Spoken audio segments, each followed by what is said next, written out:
أعوذ بالله من الشيطان الرجيم. بسم الله الرحمن الرحيم.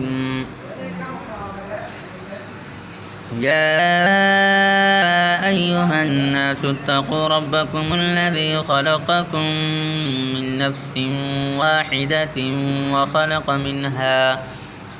وخلق منها زوجها وبث منهما رجالا كثيرا ونساء واتقوا الله الذي تساءلون به والأرحام إن الله كان عليكم رقيبا. وآتوا اليتامى أموالهم ولا تتبدلوا الخبيث بالطيب ولا تأكلوا أموالهم إلى أموالكم إنه كان حوبا كبيرا. وإن خفتم ألا تقسطوا في اليتامى فانكحوا ما طاب لكم من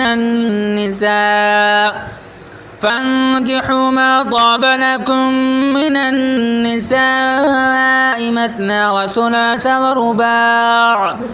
فإن خفتم ألا تعدلوا فواحدة أو ما ملكت أيمانكم ذلك أدنى ألا تعولوا.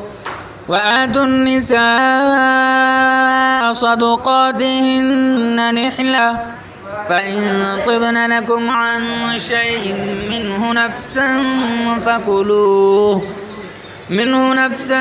فكلوه هنيئا مريئا.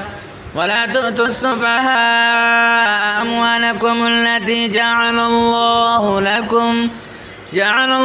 لكم قياما وارزقوهم فيها